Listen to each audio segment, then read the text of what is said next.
Welcome to the 5 on 5. Tonight I'm joined by Greg Chaillé and Chris Anderson, both co-authors of this book right here, State of Giving. Thank you so much for joining us. Thank you, Christine. Thank you for having us. Yeah, so I guess let's start off with Greg. What inspired you to write this book, to, bring nonprofits in Oregon to the forefront? Well, I worked for the Oregon Community Foundation for over 30 years and traveled the state and learned lessons about how Oregonians are taking care of their communities in multiple ways. And so it was inspiring to me as an individual to have experienced that story, and I wanted to share it with the rest of the state. Something we can really be proud of, taking care of our communities.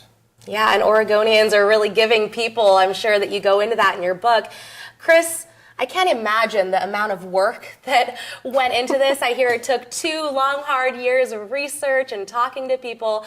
And I mean, let's be honest, it's not like there are 5 nonprofits in Oregon, right? I mean, it was a lot of research. There are actually over 16,000 nonprofits in Oregon, and we barely scratched the surface. So we profiled over 70 nonprofits in the book and must have interviewed at least a couple hundred people for it. And again, that's barely scratching the surface. Wow. And you had mentioned the sheer number of nonprofits in Oregon. Greg, how does somebody out there know which nonprofit to support, which nonprofit to go with out of this huge number? Well, you start with what you really care about. What is it that you want to see happen in the world? And what inspires you? Is it helping children? Is it helping the elderly?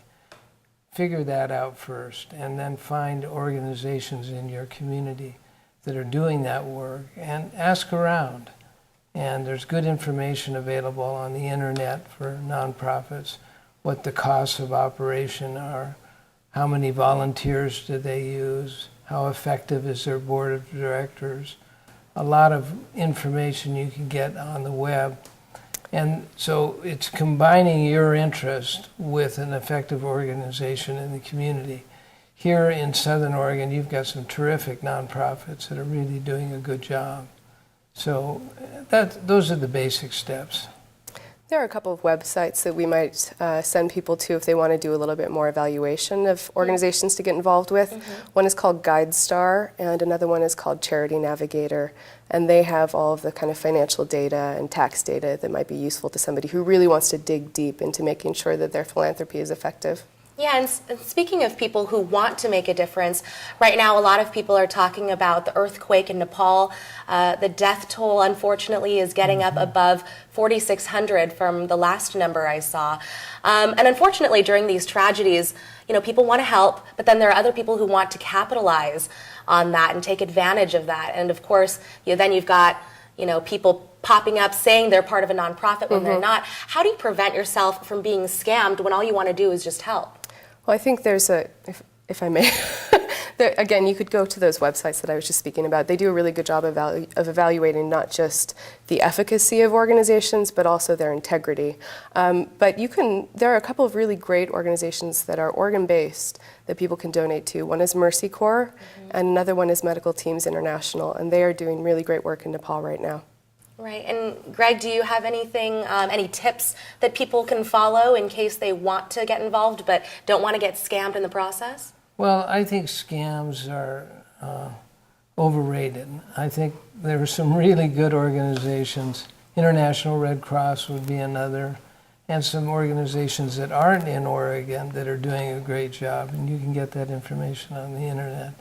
But really, a simple way to go is ask your friends, because often your friends are involved in good organizations that you too can become involved in.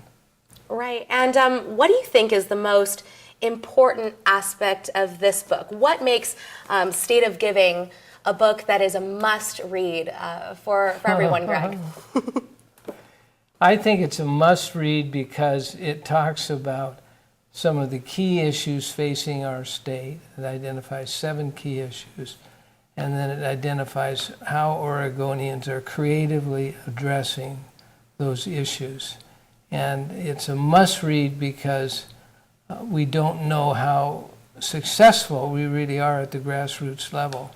And we encourage more people to become involved in volunteering, in donating money, and in becoming staff of nonprofits. We've got a wonderful array of nonprofits in Oregon, and they're doing really good work. And this is a must-read because it gets you connected with those organizations, and that's really the goal. Awesome. And Chris, if people want more information, where can you find the book?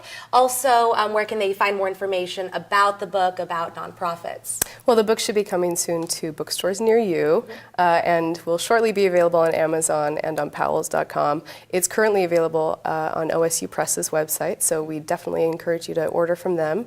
They've been great. And we'd also urge you to check out our website, which is www.stateofgiving.com. We are really trying to make this not just about the book, but about Oregonians telling their stories of giving back. So if you go to our website, there's a way for you to send us your story, and we'll then post it on the website. We really want this to be about more than just the book. Okay, well, thank you so much for all the work and the research that you've done. Thank you very much. And thank you so much for joining us here on the 5 on 5. Thank you. Stay with us. We'll be right back.